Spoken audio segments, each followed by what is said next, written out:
Hi, I'm Tara Johnson, and I'm so happy to be back with you again, getting our hearts ready for Christmas. And I just wanted to share this fun story with you that got my heart ready. So, not long ago, my husband and my youngest son and I were all in Branson, Missouri. We just wanted a little family getaway time, and we thought we'll go to Silver Dollar City, ride the rides, eat too much yummy amusement park food, and we were looking for something to do our last night there. And we noticed the Sight and Sound Theater had a big production of the story of Esther. So we thought that looks fun. And we're all Bible loving folks. And my 11-year-old loves plays, especially when it has music and action and all the fun stuff. So we got our tickets, got our toasted nuts that they give us and our drinks, and we settled down into our seats. And they had already given the warning that in 15 minutes the show will begin. Use the restroom now, all that fun stuff. And we were sitting there, and I heard a bell, and a big booming voice from somewhere behind us yelled, "Santa Clauses, ho, ho, ho, represent." And I looked back, and there were about 50 Santa Clauses and their wives, all dressed, and they all stood up and went, "Ho, ho, ho," and everyone began cheering. And I thought, what is going on? They were sitting like right behind us. I don't know how I didn't see them before, but I thought, why are there so many Santa Clauses at the showing of Esther in August? But what is going on? So at intermission, my son and I were talking about how great the musical was and everything we loved and the sets. And then I noticed one of the Santa Clauses was sitting directly behind me. And I just turned around and I said, "Hi, my name's Tara. Can I ask you something?" And he goes, "Sure." I said, "Why are all of these Santa Clauses here?" I said, "I love it, but I have no idea what's going on." And he said, "Oh, once a year we get together for Santa school here in Branson." I said, "There is a Santa school?" And he said, "Yes, we get together all across the United States. We come, we bring our wives, because lots of times our wives want to play Mrs. Claus. And we have a weekend of working on how to better connect to children. We learn magic tricks that we can do to surprise reluctant kids, how to make children feel at ease." And I said, "Oh, that is so much fun." They said, "We have a blast." And then we always go out for dinner and shows and just have a good time bonding as a group. And we stay in contact through the year. I said, "That is so much fun. I'd love the idea of Santa school." And I said, "What is it like when you have the hard kids that you're dealing with?" And this Santa Claus immediately kind of got this misty-eyed sadness in his face. And he said, "A lot of our training now is dealing with trauma, children that have been through trauma. What is our role? What is our place?" And we had the most lovely, deep conversation about what that looks like. So we exchanged business cards. I follow him on Instagram now. He follows me. And I get to see what all these Santas in the Santa school are doing. Well, at the same time, I realized, I've got an awesome book I haven't read in a while, and it's written by my friend Dan Short, who plays Santa Claus, and it's called the Santa Claus Chronicles. And I thought he never mentioned Santa School in there, but I was just rereading through the book, and I remember these kids that are going through hard Christmases, and what does that look like for these Santas who come in just wanting to be a blessing to somebody? How do they deal with this stuff? And I found this particular story by my friend Dan and thought I would share it with you guys. Hopefully it will be a blessing to you the way it was for me. I'll, keep it as short as I can. He said, "One afternoon after we began seeing kids in November, a mom and grandma brought a little boy who was about 4 years old to visit me. It was mid-afternoon and there was no waiting line. His name was Cade. He was comfortable meeting me. He hopped right up on my knee with no crying or tears or scariness. As we began to talk, I asked him, 'Cade, what do you want for Christmas this year?' He said, 'Well, I want a cow.' I smiled and told him, 'Wow, does it need to be a real cow or a play cow? Does it need to be big or little? It's very important that I get the details right.' Well, Cade said, 'I want a little cow.' Okay, I thought I could handle this. 'Is there anything else you want from Santa?' He goes, 'Yes, a blue horse.' Well, an odd request, but nevertheless, I thought it was cute. And I told him, I said, a blue horse. Maybe I could just get you a regular horse and put it outside for a while until it turns blue from the cold." And the little boy thought this was a fantastic idea. He said, "Will that work?" And the boy said, "Oh, that's great, sure." Well, this all seemed to be going well and easily. And then I said, "Okay, Cade, before we get our picture taken together, would you like to tell me anything else you want Santa to bring you for Christmas?" And he thought for a moment and said, Santa, nothing more for me, but can you bring something for my brother Case? He's in the hospital. Well, I looked over at his mom and grandma, and they were both in tears. They told me Case was Cade's baby brother who had been born premature. He was struggling to survive. His lungs and organs hadn't formed, and he had deficits in his arms and legs. They said he'd been on a ventilator for weeks, and that the doctor told him there was little hope that he would get better. So I looked at Cade. I said, what kind of present do you want for your baby brother? With deep sincerity, Cade said, I want him to come home for Christmas, Santa. That's what I want. And I told him, I said, I took a slow, deep breath and looked him in the eyes. I said, Cade, Santa is just a toy maker. I wish I had the power to make Cade strong enough to come home, to help him get better and stronger, but I don't have that power. But I do know somebody who does have that power. That's God.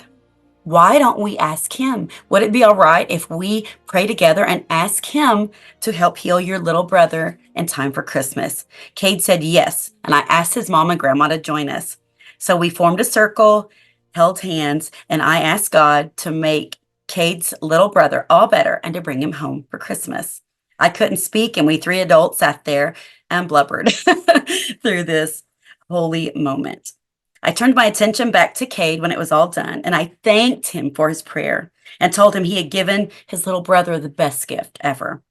And I also told him how proud I was of him, that he had the true spirit of Christmas, thinking of others and wanting them to have blessings. And I asked him if he could be my special helper this year. And of course, he said yes. I gave him a brass sleigh bell and tied it to his arm with a piece of leather lanyard and told him I shared my sleigh bells only with special children who have the true spirit of giving and caring for others. And I asked him to take it home and tie it to his bedpost or put it near his bed and remember that each time that he saw it, he needed to pray for his brother and thank God for hearing him each time he looked at the bell. He promised he would, and they left. Well, just a few weeks later, through a friend, Dan got a message from Cade's family. And it was this. There was an email update from Cade's family that announced the news. As of 4:30 p.m. on Wednesday, December 17th, the family had received the biggest Christmas present. Case was off the ventilator. Said after that, those brothers came to visit me every year before they finally outgrew Santa. But I think their story proves we can never outgrow God's love for us, nor the mighty power of prayer. And I thought that was such a beautiful picture of what these men and women are. We don't think of going to see Santa as somebody being in the trenches, but what a beautiful, beautiful story of what Christmas is really about. And what I used to try to explain Santa to my kids, we always made a point we would never lie to them, but we also wanted them to enjoy the love of fairy tales. So as a Christian, I always found this hard. Like, how do I navigate, Santa and Jesus and all, and Christmas and all this stuff? And I finally came to the conclusion, this is what I told all my kids. Santa, for you guys, the way you think of Santa is really mom and dad. But the love that prompts giving is a gift from Jesus. So really Santa gives in secret. He sneaks in, he gives gifts in secret, which is what Jesus told us to do. Don't let your left hand know what your right hand's doing. Don't give to get the attention. But this is the example of the spirit of God's love is giving and not pointing back to yourself, but saying, I don't have the answers. I can't fix this, but I know the one who does. So I pray that your Christmas will be full of giving and prayers and blessings, and that we'll see God work in miraculous, mighty ways that not even Santa can explain. Hi, I'm Grace Fox, and I would love to share with you my most memorable Christmas. It happened when my husband and I lived in Nepal back in the 80s. We lived in a mud and rock house with a grass thatch roof with no running water, no indoor plumbing, and it was in the middle of a little Hindu village of about 70 people.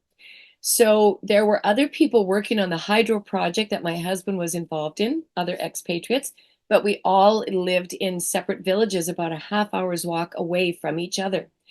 And when Christmas rolled around, I remember the first Christmas Eve out in the village. Um, the coworkers decided that they were going to go from village to village and share the Christmas story. And in order to do it most effectively, they they had a Nepalese woman who was a born again believer, very unusual at that time in the 80s to have believers that were bold enough to speak about their faith because they could go to prison for their faith at that time. And she came along with the group from village to village with a flannel graph board of the characters involved in the Christmas story.